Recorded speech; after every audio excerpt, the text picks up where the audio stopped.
Salve Fratres, mari kita tanggapi video terbaru dari MBM ya, untuk menunjukkan bahwa memang kosong ya. Saya mau menunjukkan bahwa tidak ada substansi yang ditawarkan di situ selain potong dan kasih tinggal apa yang ada dalam gereja Katolik juga. Jadi reformasi tidak menawarkan apa-apa selain mengebiri iman Kristen.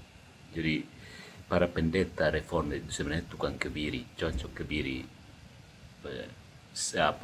babi jantan dong, seperti sejak daging sei di Kupang sini begitu. Pendeta tukang kebiri. Jadi sudah beberapa kali bertiktokan dan pendeta MBN dan dia mati-mati menjawab versi reform, dan saya tunjukkan bahwa versi reform tidak bisa menjaga bidat-bidat bermunculan, karena itu jelas Protestan adalah kumpulan bidat. Karena reformat mau teriak bagaimanapun tidak bisa menahan bidat-bidat berkeliaran, hanya gereja Katolik yang bisa, bro. Nah, setelah puas memaki-maki Patrice Allegro dan setelah puas menyimak kata-kata makiannya, mari kita lihat apa konsekuensi teologi reformat terhadap iman Kristen. Camkan ya, saya sudah bilang Protestantisme itu perusak kekristenan nomor satu, serigala berbulu domba. Konsekuensi dari teologi reformat yang dianut oleh MBM, De Kingadas, Patrice Smith, dan Albert Rumampuk. 4 orang ini ngotot sekali ya untuk mengebiri iman Kristen. Konsekuensinya terasa seperti, sudahlah, bukan potong kelamin babi, tapi memotong sayap burung. Burung itu tetap hidup, tapi terbangnya pendek. Dari sisi teologis dan pastoral, pemangkasan khas reformat memunculkan beberapa efek. Yang pertama, konsekuensi teologis. Ketika hanya teks yang dijadikan tiang tunggal, gereja kehilangan rasa sejarah. Teologi jadi logis, ringkas, tapi miskin dimensi Kristus, miskin dimensi misteri. Kristus benar diproklamasikan pusat, tapi tubuhnya, gereja, sakramen, Maria, para kudus, sering dipandang gangguan, bukan anugerah.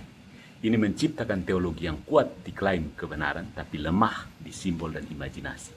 Misteri iman yang harusnya penuh lapisan, narasi, simbol, liturgi, jadi satu dimensi kata tertulis. Kering. Makanya Protestan sekarang kan berlomba-lomba mengikuti tradisi Katolik kan. Apa berimannya hanya kumpul tiap hari Minggu hanya untuk belajar Alkitab saja. Sudah masuk ini kuliah situ daripada pergi gereja. Ada juga konsekuensi pada pandangan manusia. Dengan total depravity, setiap manusia dilihat terutama sebagai rusak. Bejat total kan Pak Pendeta? Itu menjaga rendah hati, oke, tapi kadang mereduksi martabat kodrati dan mematikan imajinasi tentang kekudusan yang mungkin tercapai oleh rahmat. Maria tanpa dosa, tidak mungkin. Orang kudus hanya Kristus. Padahal Alkitab sendiri penuh dengan tokoh yang dipanggil kudus karena rahmat, bukan karena gen. Jadi saya, Patrice Allegro, bersyukur bahwa Protestan baru muncul abad ke-16.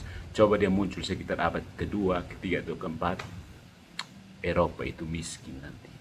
Sekarang kita tidak bisa pasir di Eropa. MBM kan studi di Eropa kan, tahu tuh. Kalau Protestan muncul duluan, di situ kosong adik. Sekarang konsekuensi pastoralnya. Di lapangan, umat jadi lebih terikat pada khotbah dan studi Alkitab. Khas Protestan. Kurang pada pengalaman sakral dan komunitas simbolik. Ini bisa melahirkan iman yang kuat secara kognitif, tapi kering secara rasa dan tindakan. Karena semua dianggap sama rusak. Sulit muncul devosi kepada teladan hidup kudus. Maria, Santo Santa, ikon-ikon kasih. Padahal manusia butuh model, butuh tanda nyata, bukan konsep doang. Ya. Jadi hubungan iman jadi sangat individual. Tanpa sakramen dan tradisi sebagai jaringan, umat sering berjalan sendiri. Gereja jadi ruang kuliah rohani, bukan rumah perjamuan. Pastor atau pendeta lebih guru teks daripada bapak rohani. Ada kekuatan dalam kesederhanaan ini, tapi sering mengabaikan keindahan tubuh Kristus yang kaya warna. Ringkasnya, teologi yang tajam dan murni tetapi steril bisa melahirkan iman yang pandai bicara tetapi miskin rasa.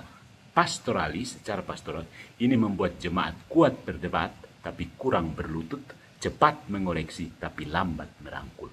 Sebuah tantangan yang mengingatkan bahwa kebenaran tanpa keindahan sering kehilangan daya pikirnya. Mari saya beri data dan fakta.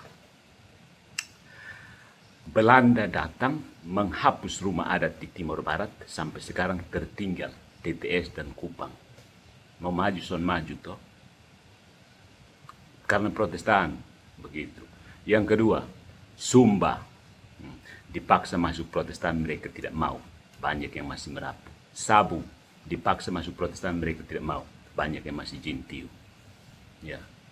Jadi pendeta MYM mungkin ada di Malang ya, tapi otaknya ada di Sumba, terselip di antara batu-batu megalit. Karena itulah misteri yang dibuang oleh Reformed. Kemudian ajak-ajak debat. Debat mau dapat apa? Orang Katolik tidak berdebat, orang Katolik berlutut dan menyembah Tritunggal. Tidak sibuk berdebat untuk mencari pengikut di YouTube. Salam ya Pak Pendeta, saya doakan pulang ke Sumba jangan lupa cek di megalit. Otaknya ada tersisip di bagian mana ya. Saya juga mau pergi ke Sumba minggu depan. Mungkin nanti saya bisa cari-cari di antara Padang belantara Sumba. Di mana otak Pendeta MBM?